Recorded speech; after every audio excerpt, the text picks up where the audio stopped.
दोस्तों, smart money concept series में ये हमारा पहला वीडियो है। आज के वीडियो के अंदर हम स्मार्ट मनी कॉन्सेप्ट के अंदर मार्केट स्ट्रक्चर मैपिंग कैसे करते हैं इसको बहुत अच्छे से जानने वाले हैं। तो चलो सबसे पहले मार्केट स्ट्रक्चर किसे कहते हैं इसको जानते हैं। मेन प्रकार से 3 स्टेजेस या फिर स्ट्रक्चर्स होते हैं। पहला बुलिश स्ट्रक्चर जिसे प्राइस एक्शन के अंदर हम अप ट्रेंड कहते हैं। दूसरा साइडवेज स्ट्रक्चर्स और इसके बाद एक डाउन ट्रेंड या फिर इसे बेरिश स्ट्रक्चर भी कहते हैं। अगर आप लोगों को थोड़ी सी प्राइस एक्शन की नॉलेज है तो जब भी मार्केट में प्राइस हायर हाइज और हायर लोज बनाते हुए ऊपर जाती है तब उस टाइम पर मार्केट के अंदर एक प्रकार से अप ट्रेंड चल रहा होता है। लेकिन साइडवेज मार्केट में दोनों तरफ से बराबर हाइज और बराबर लॉस बनने के कारण हमको कोई भी क्लियर ट्रेंड दिखाई नहीं देता है, जिस कारण से मार्केट एक ही रेंज के अंदर ट्रेड करती रहती है। लेकिन जब भी मार्केट के अंदर लोअर लॉस और लोअर हाइज का स्ट्रक्चर जनरेट होता है तब इसको हम डाउन ट्रेंड या फिर बेरिश स्ट्रक्चर भी कहते हैं।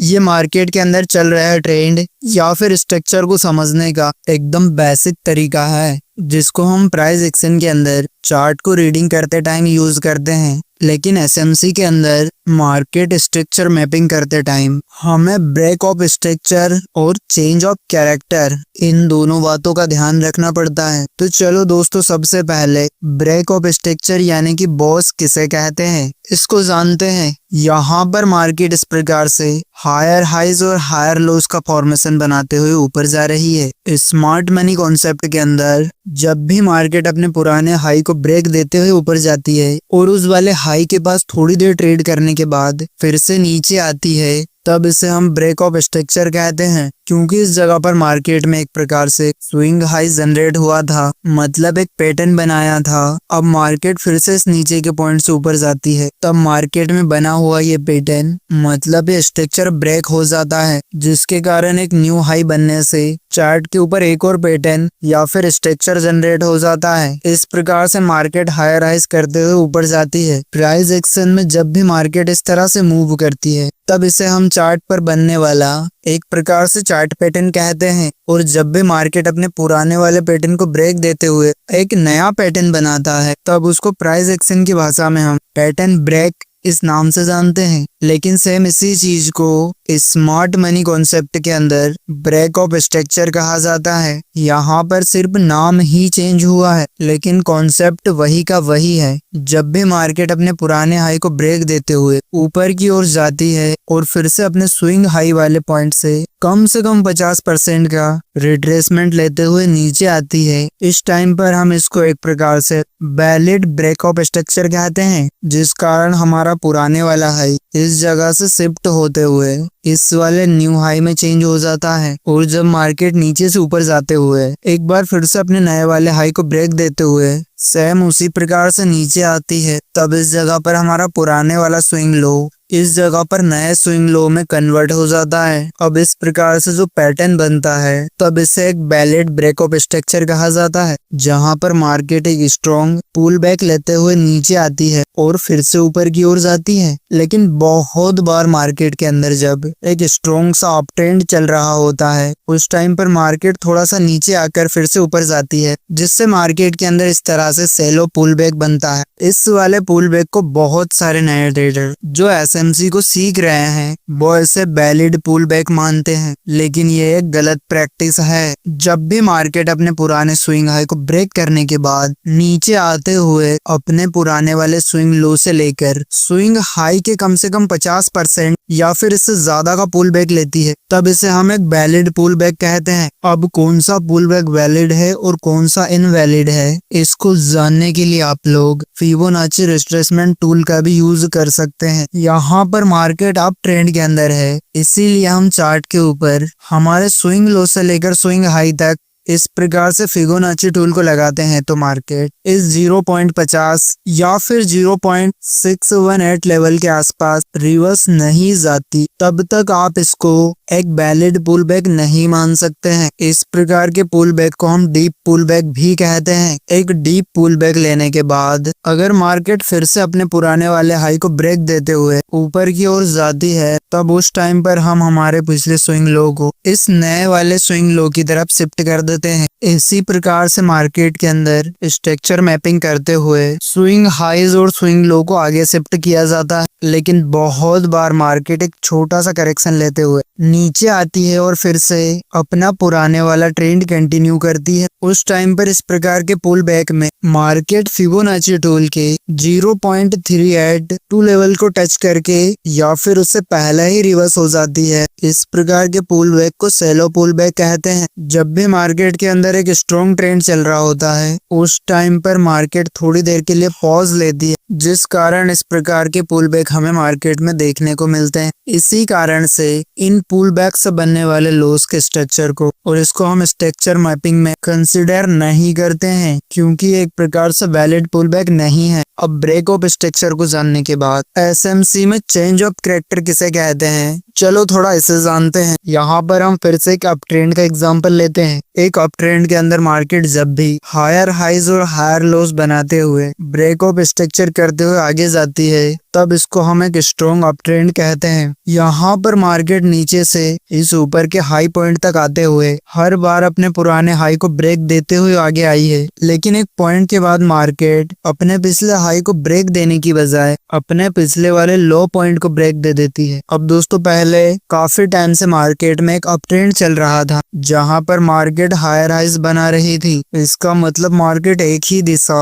और एक ही पैटर्न में मूव करते हुए एक जैसे आगे बढ़ रही थी, मतलब उसका कैरेक्टर बुलिश था। लेकिन इस वाले पॉइंट पर आने के बाद मार्केट अचानक से अपने पुराने हाई को ब्रेक ना देते हुए अपने लो को ब्रेक दे देता है। इसका ये मतलब है कि मार्केट ने अपने बुलिश ट्रेंड से दूर जाते हुए अपने पुराने कैरेक्टर के विपरीत जाते हुए एक बेयरिश स्ट्रक्चर को फॉलो किया है, मतलब कि उसके कैरेक्टर में बदलाव आ गया है। इसी बदलाव को स्मार्ट मनी कॉन्सेप्ट के अंदर चेंज ऑफ कैरेक्टर कहा जाता है। बहुत सारे लोग इसे चोच या फिर चौक भी कहते हैं। अब इसको थोड़ा सिंपल तरीके से समझते हैं। यहाँ पर मार्केट एक बुलिश ट्रेंड में है, मतलब इसका कैरेक्टर बुलिश है, और इस राइट साइड में मार्केट एक बेरिश ट्रेंड में है, मतलब इसका कैरेक्टर बेरिश है। लेकिन कुछ टाइम के बाद मार्केट अपने पुराने पैटर्न को मतलब कैरेक्टर को आगे कंटिन्यू करने की बजाय मार्केट बुलिश पैटर्न में बेरिश और बेरिश पैटर्न में जब इस प्रकार से बुलिश स्ट्रक्चर को चार्ट पे बनाने लगती है, तब इसको हम चेंज ऑफ कैरेक्टर कहते हैं। यहाँ पर मार्केट बुलिश ट्रेंड में इस प्रकार से ब्रेक ऑफ स्ट्रक्चर करते हुए आगे जा रही है, जहाँ पर हर एक वैलिड पुल बैक के बाद हम अपने पुराने स्विंग लो को आगे शिफ्ट कर रहे हैं। लेकिन एक टाइम के बाद मार्केट अपने पुराने हाई को ब्रेक देने में फेल हो जाती है और अपने पिछले लो को ब्रेक दे देती है, और फिर से ऊपर की ओर जाते हुए अपने पुराने हाई को ब्रेक देने की बजाय एक बार फिर से अपने पुराने लो को ब्रेक दे देती है, जिससे मार्केट में बनने वाले इस वाले पैटर्न को हम चेंज ऑफ कैरेक्टर कहते हैं। क्योंकि मार्केट ने इस जगह पर अपना बुलिश स्ट्रक्चर को बदलते हुए उसको बेरिश स्ट्रक्चर में कन्वर्ट कर दिया है। चेंज ऑफ कैरेक्टर को हम ट्रेंड के अंदर आने वाले बदलाव के रूप में भी देख सकते हैं। इसका मतलब अगर मार्केट में चेंज ऑफ कैरेक्टर जैसा स्ट्रक्चर बनता है, तब मार्केट अपना पुराना ट्रेंड कंटिन्यू करने में फेल हो गया है और मार्केट के अंदर एक नया ट्रेंड जनरेट होने के चांसेस बढ़ रहे हैं, जिसके अकॉर्डिंग आप अपनी ट्रेड की एंट्री को प्लान कर सकते हैं। लेकिन कौन से वाला ब्रेक ऑफ स्ट्रक्चर और चेंज ऑफ कैरेक्टर वैलिड है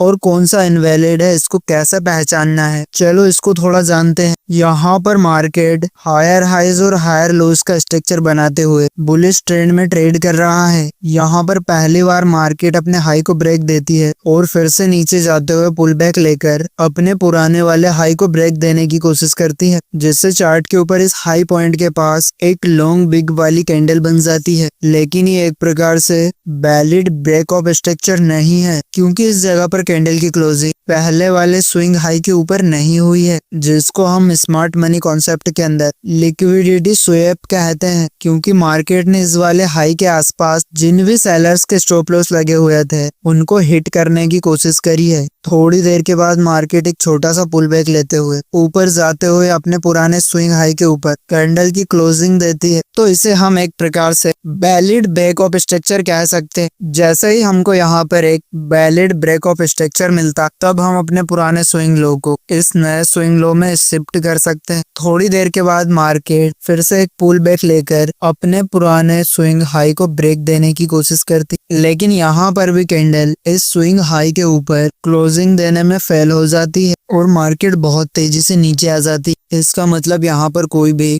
वैलिड ब्रेक ऑफ स्ट्रक्चर नहीं हुआ है, जिस वजह से हमें अपने पुराने स्विंग लो को आगे शिफ्ट करने की कोई जरूरत नहीं है, क्योंकि चार्ट के ऊपर जब तक कोई वैलिड ब्रेक ऑफ स्ट्रक्चर नहीं बनता तब तक हमें अपने पुराने लो को उसकी जगह से आगे शिफ्ट नहीं करना है। इस बात को आपको अच्छे से समझना पड़ेगा, तभी आप चार्ट के ऊपर अच्छी तरह से स्ट्रक्चर मैपिंग कर पाएंगे। अब हमारा स्विंग लो अपनी पुरानी जगह पर है, लेकिन यहाँ पर मार्केट ने अपने बुलिश ट्रेंड को फॉलो करते हुए स्विंग हाई को ब्रेक देने की जगह अपने स्विंग लो को ब्रेक दिया है। इसका मतलब यहाँ पर चेंज ऑफ कैरेक्टर होने के कारण मार्केट के अंदर बेरिश ट्रेंड आने की संभावना है। यहाँ पर मार्केट नीचे जाते हुए अपने पुराने स्विंग लो को ब्रेक देते हुए नीचे कैंडल की क्लोजिंग होती है, जिससे ये एक प्रकार से वैलिड चेंज ऑफ कैरेक्टर बन जाता है। थोड़ी देर के बाद मार्केट नीचे से पुल बैक लेते हुए थोड़ा सा ऊपर की ओर आती है, लेकिन फिर से नीचे जाते हुए अपने इस वाले लो को भी ब्रेक दे देती है। इसका ये मतलब है कि यहाँ पर एक बेरिश ब्रेक ऑफ स्ट्रक्चर हुआ है। अब ये वाला पुल बैक वैलिड है या फिर इनवैलिड है, इसको जानने के लिए फिर से हम यहाँ पर फिबोनाची टूल को लगाकर देखेंगे। अब इस जगह पर मार्केट बेरिश है, इसलिए फिबोनाची को ऊपर से नीचे ड्रॉ करना पड़ेगा। दोस्तों, फिबोनाची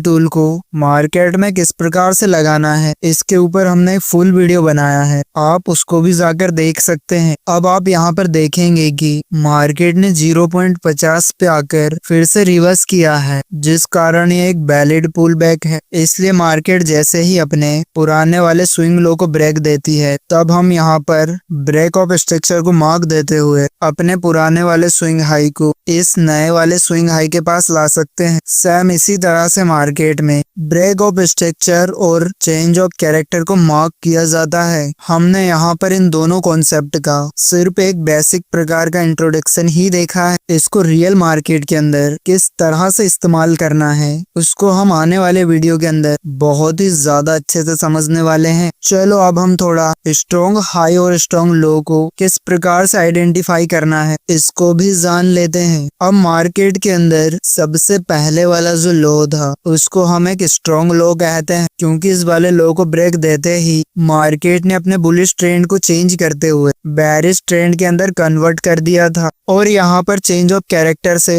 पहले वाले स्विंग हाई को, जिसको स्ट्रॉन्ग हाई कहा जाता है, क्योंकि मार्केट के अंदर ये वाला लेवल फ्यूचर में और इसको ब्रेक देना मार्केट के लिए सबसे मुश्किल काम हो सकता है, क्योंकि यहाँ पर सेलर के सबसे ज्यादा स्टॉप लॉस लगे हुए हैं, जिससे इस जगह पर सेलिंग में ज्यादा प्रेशर होने के कारण इसको ब्रेक देना मार्केट के लिए सबसे ज्यादा मुश्किल काम है। इसलिए ये वाला लेवल भविष्य में एक स्ट्रॉन्ग रेजिस्टेंस के रूप में काम करेगा। चार्ट में ब्रेक ऑफ स्ट्रक्चर के बाद जब मार्केट रिट्रेसमेंट करती है, तब उस टाइम पर वो अपने पुराने स्विंग हाई को और स्विंग लो के अंदर ही ट्रेड करती रहती है। इस टाइम पर यहाँ पर जो स्विंग्स बन रहे हैं, उन सभी को इंटरनल स्विंग्स या फिर माइनर स्विंग्स कहा जाता है। इस तरह के स्विंग्स को मार्केट के अंदर रिटेल ट्रेडर की लिक्विडिटी को ग्रैब करने के लिए बनाया जाता है। इसलिए इस प्रकार के इंटरनल स्ट्रक्चर में हमको ट्रेड में एंट्री लेने से हमेशा बचना चाहिए। अब बहुत सारे रिटेल ट्रेडर को प्रो ट्रेंड, मेजर ट्रेंड या फिर माइनर ट्रेंड या फिर काउंटर ट्रेंड को समझने में काफी मुश्किल होती है। चलो इसको थोड़ी सी सिंपल भाषा में जानते हैं। यहाँ पर मार्केट इस पॉइंट से लेकर इस पॉइंट तक हायर हाइज और हायर लोज बना रही है। प्राइस एक्शन के हिसाब से ये एक प्रकार से बुलिश ट्रेंड माना जाता है। इसका मतलब मार्केट के अंदर एक प्रकार से बुलिश सेंटीमेंट बना हुआ है, मतलब कि मार्केट का मेजर ट्रेंड या फिर जिसे कुछ लोग प्रो ट्रेंड कहते हैं, वो बुलिश है, क्योंकि मार्केट धीरे धीरे ऊपर जा रही, लेकिन मार्केट के अंदर प्राइस कभी भी एक सीधी रेखा में ऊपर या फिर नीचे मूव नहीं करती है। अगर मार्केट को एक जगह से दूसरी जगह जाना है, तब मार्केट को बायर्स और सेलर्स को ट्रेड में एंट्री लेने का मौका देना पड़ता है। इस कारण इस वाले पॉइंट पर मार्केट के अंदर जो ट्रेडर आए थे, उनमें से कुछ ट्रेडर के द्वारा प्रॉफिट बुकिंग करने